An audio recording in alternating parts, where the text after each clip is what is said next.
Kaixo Teknopatok, bideo honetan erakutsiko dizuet nola erabili IFTTT zerbitzua. Interneten erabiltzen ditugun web aplikazioak eta automatikoki euren artean konektatu eta guretzat lan egin dezaten programatzeko. Lanean hasteko lehenengo eta behin kontua sortu behar dugu. Kontua sortzeko lehenengo webgunera joan behar dugu. Noski, webgunearen helbidea da ifttt.com, iruterekin dela ez ahaztu, nire sarritan ahaztu egiten zaiteta. Eta bertako webgunearen horri nagusia hemen ikusten duzuen hau da. Simplea da ikusten duzuenez, eta bi aukera nagusi eskaintzen dizkigu. Bata sign in hau da saioa hasteko behin erabiltzailea sortuta daukagula, eta erabiltzailerik ez daukagu nontzako sign up, hau bai, kontua sortu.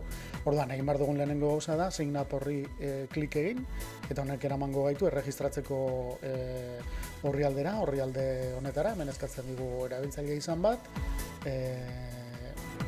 email helbide bat eta pasahitza.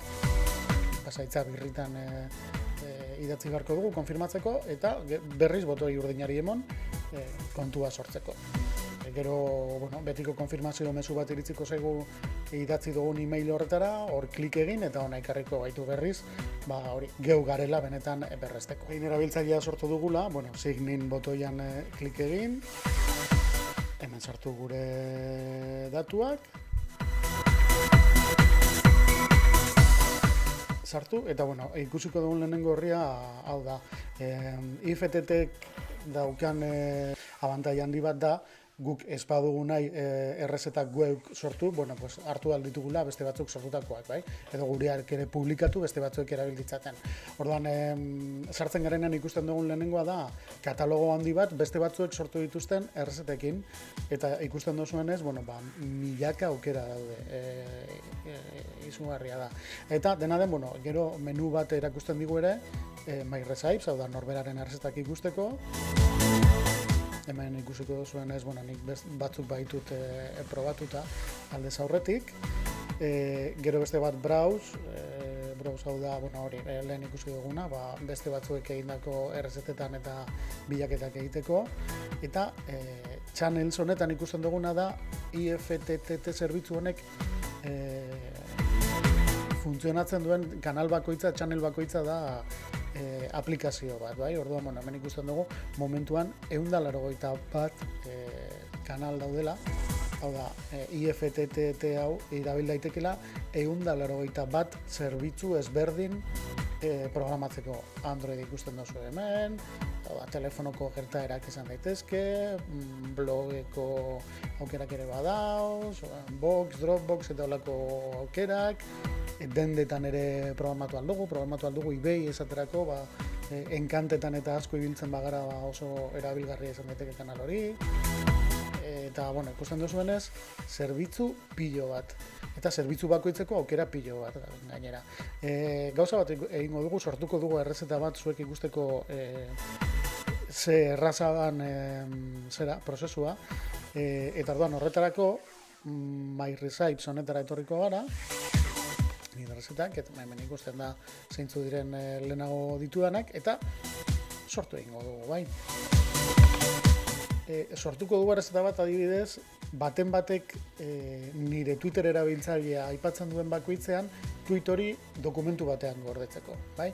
Orduan, hemen ikusten dugu, if this then that, hau da formula nagusia, ez da, hau gertatu ezkero egizu beste hau, this aukera urdinez agertzen zaigu orain behar dugu klik, erabiltzen hasteko, orduan klik egiten badugu, hemen azaltzen zaizkigu, trigger edo baldintza moduan erabili alditugun zerbitzu guztiak. Kasu honetan, banan begiratu behar izateko, hemen idatziko dugu Twitter, hemen agertzen zaigu, eta orduan Twitterren gainean klik eginda, hauek dira, Twitterrekin erabili alditugun trigger edo baldintza ezberdinak. Nik tweet berri bat egiten dudanean, nik tweet bat egiten dudanean, txio bat egiten dudanean traola jakin batekin, txio bat egiten dudanean kokapen geografiko jakin batetik, baten batek aipatzen nauenean, orduan hau aukeratuko dugu.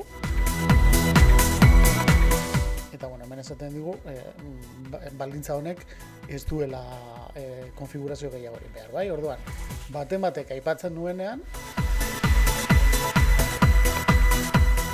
bai, hemen dago, new mention of Jose, orduan zer gertatzea nahi dugu? Bueno, orduan nahi dugu gertatzea Google Drive-en dokumentu batean gordetzea txio hori, bai?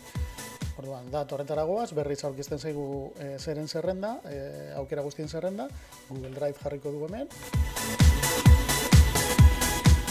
Google Drive. Eta Google Drive-en ere aukera ezberdinak ditugu zera izateko, ondorioa edo izateko, bai? Artxibo bat igo, URL batetik, dokumentu bat sortu, gehitu dokumentu batera, edo gehitu errenkada bat kalkulu horri batera, hau erabiliko dugu, bai? Eta orduan, eskatzen digu kalkulu horriari izen bat emoteko, adibidez, Twitterreko aipamenak. Errenkada bakoitzaren formatuare eskatzen digu, eta horrela zeutziko dugu, erabiltzaile izena, txioaren testua, txioaren lotura eta data. Eta, beste aukera batzuk ere badauz nahi izan ezkero, Eta ze karpetatan sortuko duen, bai? Berez, IFTTT honek karpeta berezi bat sortzen, karpeta bat sortzen du berak Google Drive-en, IFTTT, eta gero, beran azpian beste karpeta batzuk, zerbitzu bakoitzeko, Twitter, Gmail, eta horrela zontziko dugu. Eta, Creatorri, orduan, hemen dago ja errezeta guztia osatuta, if new mention of Jose, Joseren zer berria, aipamen berria gertatuzkero, orduan gehitu errenkada bat Google Drive-eko dokumentu batean, eta hemen eskatzen digu izen bat emoteko errezetari, bai? Eta, euskaraz jarriko dugu. Jose, Twitterren patuzkero, gehitu errenkada bat.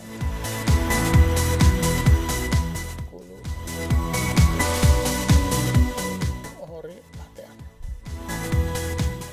Eskatzen dit ere ia nahi dodan jakinarazpenak jaso errezeta hori ejekutatzen danean, hori da telefonoan ere aplikazioa jaitsi dudalako, beste egun baten ikusiko gu telefonotik nola egin daitezken onerako gauzak. Errezeta sortzeko botoiari emango diot.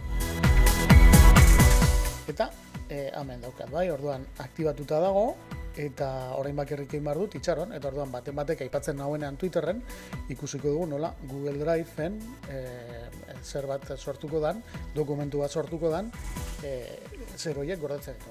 Eta, bukatzeko hemen ikusiko duzuen nola nire Google Drive-en sartzen baldin naiz, hemen karpeta berri bat sortu zait, IFTT, hemen sartuzkero, hemen agertzen da beste Twitter azpikarpeta bat, Twitter azpikarpetaren barruan, Twitterreko aipamenak, lehen dokumentuari jarri diodan izena, eta hor barruan, Jon Maiako entxe egin didan aipamentxo bat. Gusten, hau, bera automatikoki gehitu da. Eta, nire kontuari aipamenak igotzen doazen heinean, dokumentu honetan ere gordeta geratuko dira. Erraza, ez da, oin zuek jarri saltzeatzen, eta ia guztion artean atarramentu ateratzen diogun tresna honi.